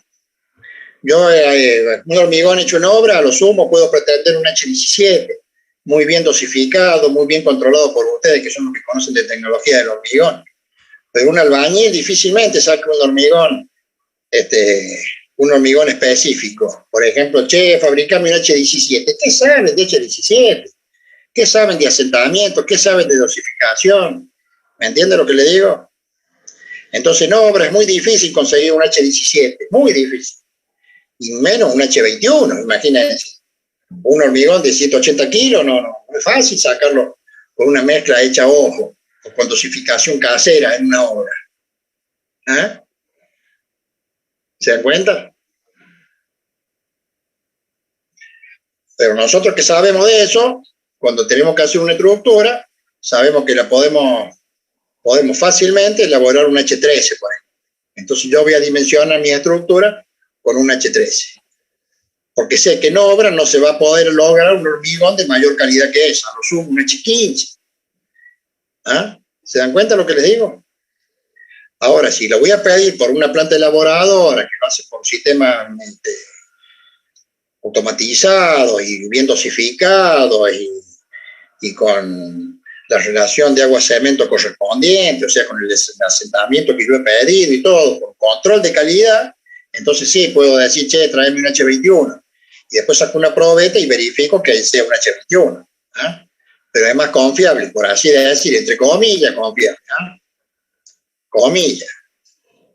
No se crean que porque lo elabora Hormix, le va a dar, sí, evidentemente que le tienen que dar una cierta garantía, pero ustedes tienen que sacar probetas propias y ellos sacan probetas propias para hacer el control. No vaya a ser que estén entregando un hormigón que no esté especificado, ¿no? Ustedes piden H21 y ya veo que les traen un H17.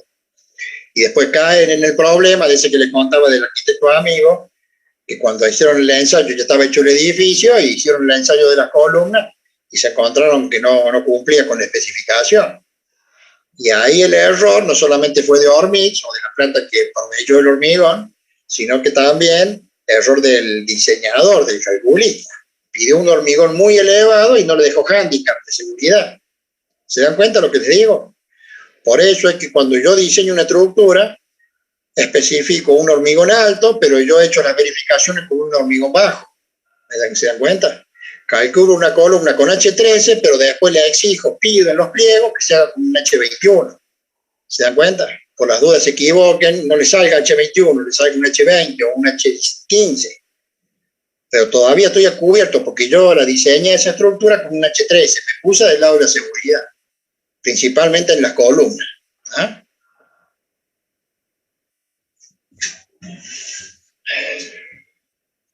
Vamos a descansar un ratito, ¿saben?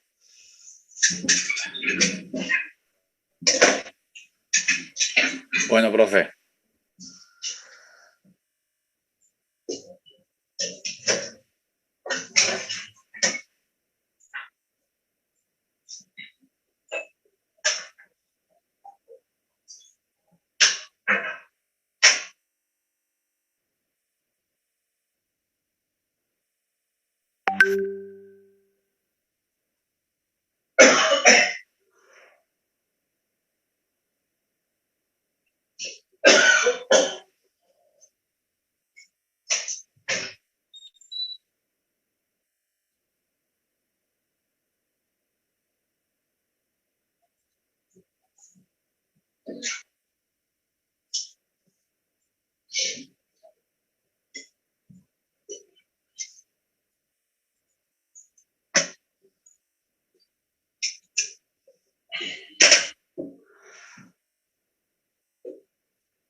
Ingeniero, le hago una consulta. He visto en algunas obras que cuando están haciendo la estructura, ¿sí? Para parar las columnas, le hacen un dadito de hormigón hecho en obra, ¿sí? Por ejemplo, en un edificio. Y después la encofran, eso les sirve para encofrar, y después, bueno, se tiene el hormigón elaborado y se llena, digamos. Eso de hacer ese dado con hormigón de obra, para mí eso está muy mal, digamos, porque nadie controla el hormigón y están usando un hormigón que no llega a un H3 o un H15 y después sí pedimos un H21. ¿Cómo lo ve eso usted? Bueno, para eso estamos nosotros, los ingenieros. ¿Ah? Sí, sí, seguro. Cuando vos hagas ese dadito, te vas a asegurar que lo hagan con un hormigón bien rico de cemento y bien dosificado para que sea compatible con la resistencia del resto de la estructura. Y seguramente, como tiene muy poquito volumen, lo vas a cubrir con algo, con un nylon, lo vas a mantener humectado para que frague correctamente. ¿Ah? Porque al ser tan chiquitito va a evaporar muy rápido, entonces no va a alcanzar a fraguar. Por eso es que vos fabricás el dadito ese que te sirve para el replanteo de la columna, la escuadrilla, porque después vos vas a poner el encofrado y lo vas a calzar en ese cuadradito, ese dadito. ¿Ah? Es para que no se desplace el tablero, digamos, para mantenerlo en posición. Pero ese dadito tiene que ser hecho con un hormigón bien hecho, bien controlado y bien curado, ¿eh?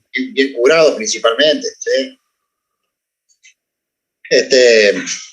Imagínate que yo a las columnas, yo le asigno toda la fuerza vertical, la fuerza centrada o la fuerza de compresión, yo se la asigno al hormigón, sin considerar la colaboración del acero. ¿Ah? Ese también es otro elemento de seguridad que yo le introduzco en la columna, que debemos introducir en la columna. No considerar la colaboración del acero a la compresión, solamente al hormigón. ¿Te das cuenta? Sí, sí.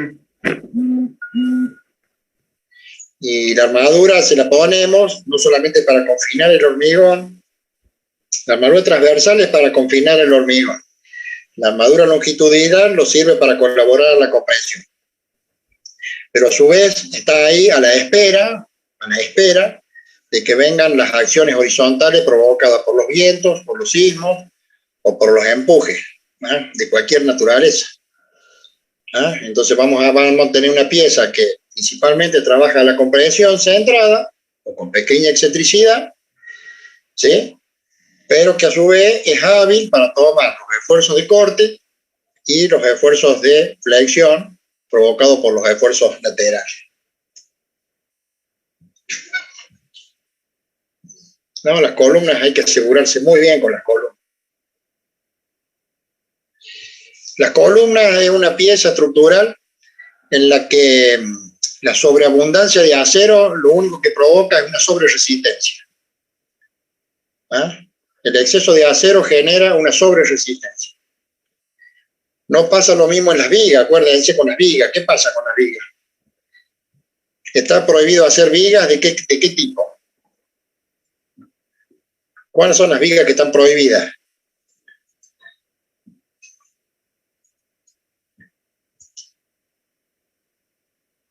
¿Ah? No me acuerdo bien el nombre específico, pero era que no podía tener más acero de un específico que calculamos que la cuantía máxima. Por un tema de que si no rompía primero el hormigón en vez del acero, entonces se hacía subarmada, creo que sería.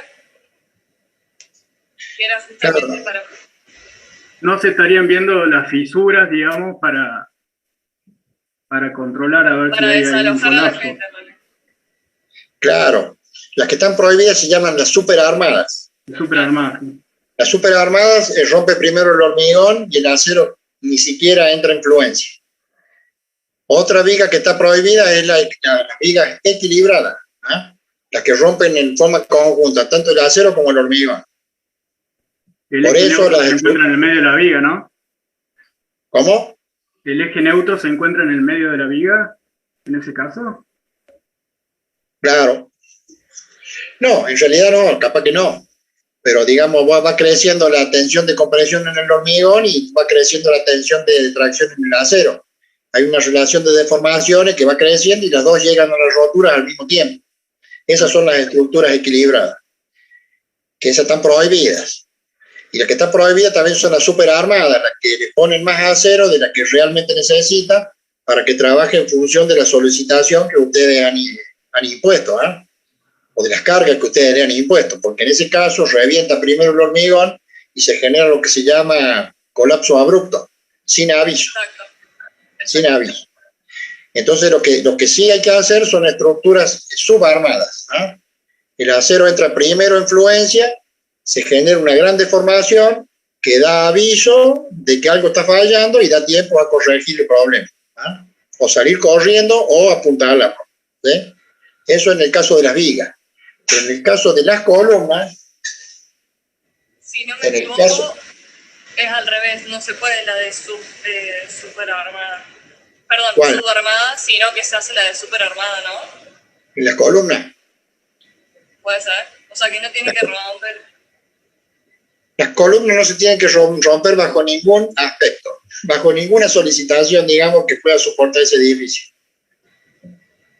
Bajo ningún aspecto.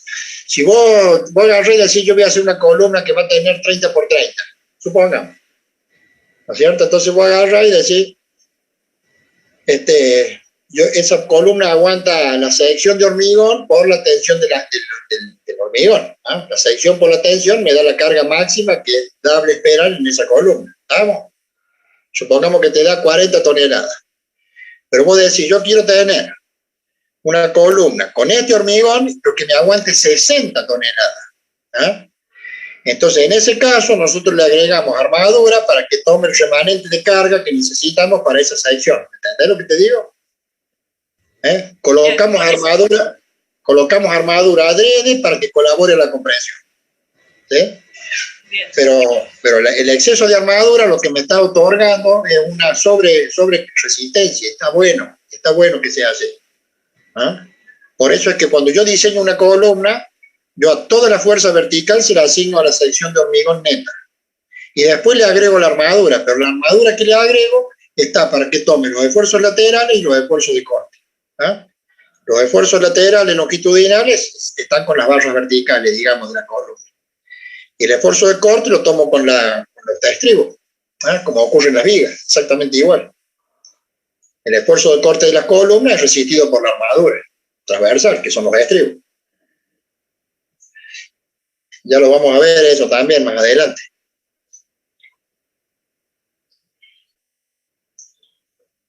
Bueno, muchachos, en definitiva, en esta clase, la verdad que a mí se me dificulta mucho desarrollar los trabajos numéricos. Están escritos ahí, estudienlo.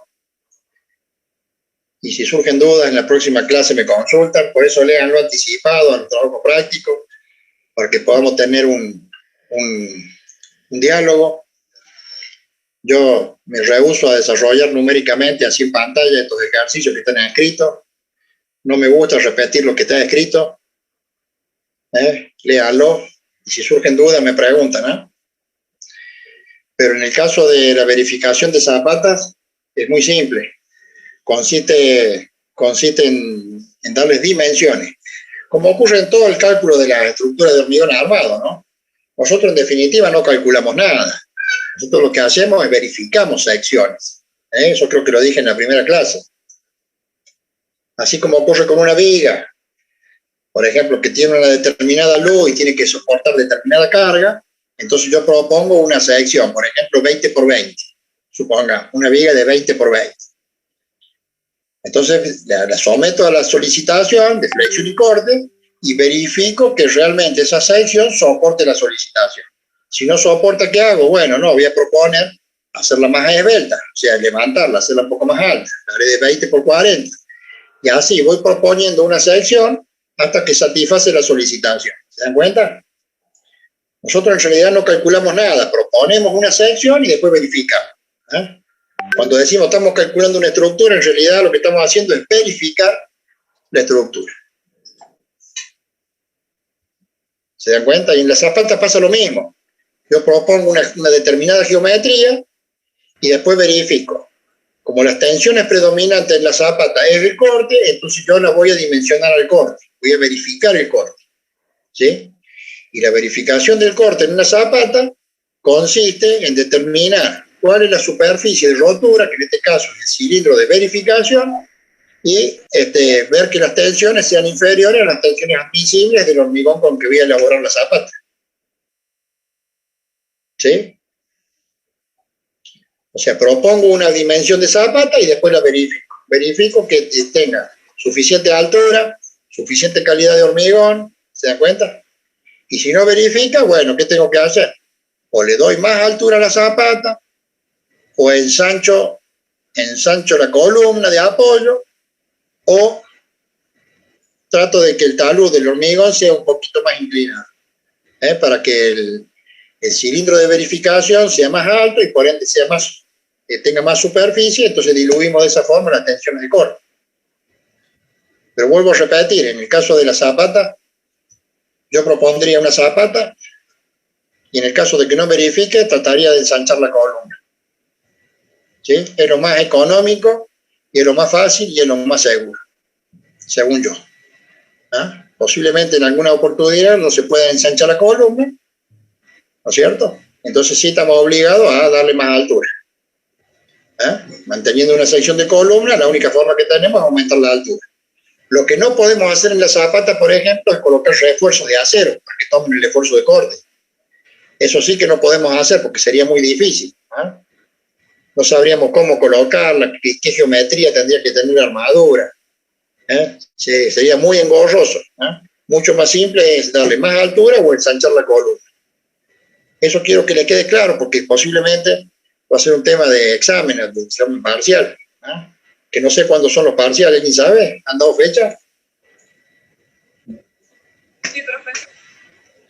Bueno, si tiene fecha de parcial, ya el profesor me ha pedido que incluya un ejercicio, que proponga un ejercicio que se los dará o no se los dará.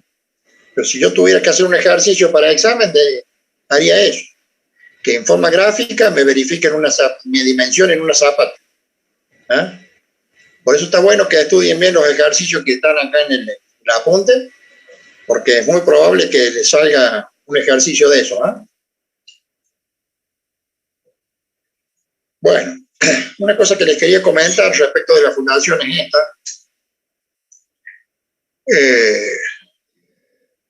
De 100 obras que he hecho yo, digamos, vamos a hacer un número, ¿no? Del 100% de las obras que yo he hecho, el 90% las he fundado en forma profunda. Las fundaciones superficiales son muy raras. Prácticamente no se usa la fundación superficial. ¿Ah? Entonces a mí me gusta decirles a ustedes una cosa como si fuera un axioma, ¿ah? Que dice así: las fundaciones siempre tienen que ser profundas, a menos que no se pueda. ¿Eh? La fundación Pero, siempre... profe, disculpe, ¿y si es una casa de 2 plantas, económicamente? No, siempre tiene que ser profunda. La fundación siempre tiene que ser profunda, a menos que no se pueda. ¿Cuáles son las condiciones que hacen que no se pueda hacer una fundación profunda? A ver, pensemos. ¿Cuándo no podemos hacer fundación profunda? Depende del trato, tiene la asistencia adecuada o la economía para poder hacer una excavación. Discúlpeme, ¿usted sabe que no le escucho bien? No te escucho bien. Que depende de si el estrato que hay a grandes profundidades sirve para recibir el peso de las fundaciones, digamos. O también por la economía, porque hacer grandes excavaciones, el movimiento de suelo y eso implica grandes gastos. Yo estoy hablando de lo siguiente. Pero no se refiere a que el estrato superficial sea resistente, entonces por eso no hace falta que sea profunda. Claro, cuando no podemos excavar es porque no se puede hacer fundación profunda. Por ejemplo, en la roca. No tiene sentido hacer en la roca un pilote, por ejemplo, hacer fundación profunda en roca. ¿Eh? Cuando la cota de fundación, el suelo es muy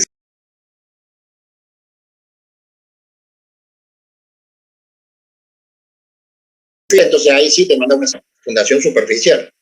¿Te das cuenta? Pero vos nunca vas a hacer una fundación superficial en un limo, por ejemplo, en un suelo que es excavable. ¿Ah? Por eso siempre yo digo que la fundación siempre tiene que ser profunda, a menos que no se pueda. Y la única condición de que no se pueda hacer fundación profunda es cuando a nivel superficial esté en roca o un material muy firme que no justifica hacer fundación.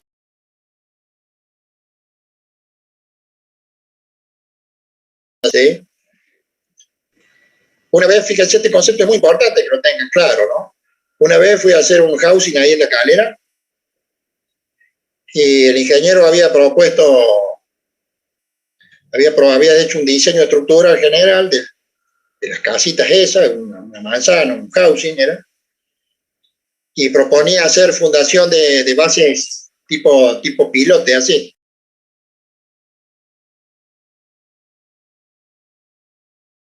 Cuando yo vi ese informe dije, no, ¿cómo va a hacer eso? No se puede. Si es de una zona de pura roca ahí. Cuando fui yo conocí el terreno vi que era roca. No se podía excavar. No se podía excavar, menos hacer un pozo de 2 metros. Entonces ahí lo que correspondía era hacer una fundación súper superficial. Y así se hizo. ¿Se da cuenta? ¿Cómo va a acabar pilotes en la roca? No tiene sentido. Profe, incluso ahí sí es roca en vez de zapata, ¿no conviene hacer una platea directamente? ¿O No, mija. o nada, o apoyan? No, siempre hay que hacer una estructura, siempre.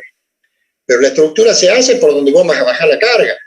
¿Para qué vas a hacer una platea que si la losa interior de un ambiente no va a recibir carga? La carga es perimetral por muro o puntualmente por columna. ¿Para qué te vas a hacer una estructura de amplitud? O sea, si no tenés carga puesta de forma discreta. ¿Me entendés? Claro. Sí. No, las plateas para casas no se usan. Cuando ustedes le digan, vamos a hacer una platea para una casa, no, eso no se hace. Es desperdiciar dinero, eso es tirar plata y hacer una estructura que no sirve. Ya cuando vean fundaciones por platea, van a ver ustedes que para que una platea funcione como tal, tiene que tener una rigidez espantosa. Tiene que tener por lo menos 40, 50 centímetros de espesor el hormigón para que realmente digamos que desparramamos en forma homogénea todo el peso de la estructura en una platea de amplitud. ¿Se dan cuenta? No, se hace fundación por donde baja la carga. Si la carga es linealmente distribuida, bueno, haremos una zapata corrida. Es sobre roca, por ejemplo. Se limpia la roca, se excava una pequeña zanjita que sirva de alojamiento a la viga de fundación y ahí apoya la estructura y de ahí salimos. Para una casita, ¿se entiende, no? Posiblemente para un edificio de gran altura, no, tengamos que romper la roca, meterlo más abajo, alojar una zapata importante, porque evidentemente necesitamos un elemento de transición entre la carga de la superestructura a la fundación, el suelo de apoyo, ¿se dan cuenta? Pero hablando de cargas pequeñas, de casas, de pequeños edificios, no. La fundación siempre tiene que ser profunda a menos que no se pueda, y no se puede cuando el suelo no permite hacer excavaciones. Entonces, en ese caso, se hace fundación superficial. Y yo les puedo asegurar a ustedes que si hacen un análisis de costo, van a ver que la fundación profunda es más económica que la fundación superficial. La fundación profunda utiliza mucho menos hormigón, mucho menos mano de obra, mucho menos tiempo. Y por supuesto que es mucho más segura. No se les ocurra fundar una casa en el limo, una fundación superficial en un limo, en una arcilla. No. Si son suelos excavables, tranquilamente pueden hacer pilotaje. Pero este tema de la fundación superficial es importante que lo conozcan, porque muchas veces les puede ocurrir que tengan que hacer fundaciones superficiales, porque no se pueden hacer fundaciones profundas, ya sea porque el suelo es muy duro, o porque no tienen la tecnología adecuada, o porque se lo imponen de esa forma. ¿Se dan cuenta? Yo no haría fundación superficial en un limo. Y hay otra cuestión que quiero que sepan. El problema de las fundaciones no es de resistencia de los suelos. No es de resistencia de los suelos, muchachos. Quiero que les quede claro esto. El problema de las fundaciones no es de la capacidad de resistencia de los suelos. Los suelos aguantan cualquier carga que ustedes le pongan arriba. El problema es de las deformaciones. El problema de las fundaciones son los asentamientos. ¿Comprenden este concepto? No es un problema de resistencia, es un problema de asentamiento. Entonces nosotros, como no sabemos cuánto se va a asentar una estructura, ¿no es cierto?, en un determinado suelo, entonces que bueno, hacemos el correlato. Y en vez de hablar de deformación, hablamos de tensiones. Por eso las tensiones en los suelos tienen que ser muy bajas, para asegurarnos que así sean también las deformaciones. ¿Sí? Ustedes al suelo le pueden poner la carga que quieran, pero ¿con qué deformación? Entonces hay que pensar más en las deformaciones y no tanto en las resistencias, las tensiones. ¿Sí? Lógicamente que cuando las tensiones son bajas, así también van a ser las deformaciones. Ahora, en un suelo de limo arcilloso, evidentemente un suelo blando, que si ustedes lo someten a presiones importantes se va a deformar muy mucho. Y es justamente las fundaciones para evitar las deformaciones, o que las deformaciones sean compatibles con las de nuestra estructura. Por lo general son muy bajas las deformaciones admisibles. Basta que una punta de un edificio se hunda medio centímetro para que ya empiecen a aparecer fisuras. ¿Se dan cuenta? Entonces hay que hacer un control de deformación. Y ese control se logra haciendo fundaciones que le transmitan al suelo tensiones muy bajas. Y los suelos tienen que ser estables, no pueden ser suelos inestables. Normalmente los suelos blandos son suelos inestables. Son suelos que bajo la acción de una carga se deforman muy mucho, y es por eso que hay que hacer fundación profunda para alejarnos de la zona, que normalmente suele ser meteorizada o penetrada por las aguas, o por la rotura de los caños que los suelen saturar. Entonces los tenemos que ir a un suelo firme, sí o sí. Y la única forma de llegar al suelo firme es mediante fundación profunda. Si hacemos fundación superficial, lo más probable es que a cualquier infiltración o penetración de agua se ablande el suelo y se nos hunde la construcción, por más que trabajemos con tensiones muy bajas. ¿Sí? Entonces, estos capítulos de fundación superficial es importante que lo sepan, porque hacia la especialidad nuestra es necesario que conozcamos bien cuáles son las técnicas constructivas y en dónde se utilizan estas estructuras, en qué situaciones o con qué posibilidades, y saber dimensionarlas y saber verificarlas principalmente. Voy a hacer esto, me preguntás qué dijeron en el programa.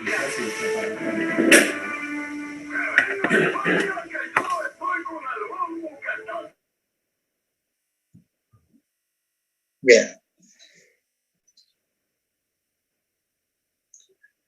Bueno, ¿alguna pregunta? ¿Algo que quiere que repasemos?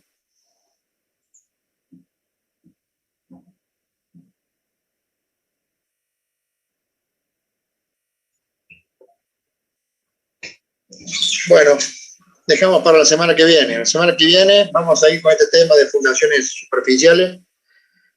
Hemos visto zapatas con cargas centradas. La clase que viene vamos a empezar a ver zapatas con cargas excéntricas. ¿Sí? Perfecto. Bueno, profe. Perfecto. Entonces, que tengan linda semana, chicos. Muchas gracias, profe, igualmente. Gracias.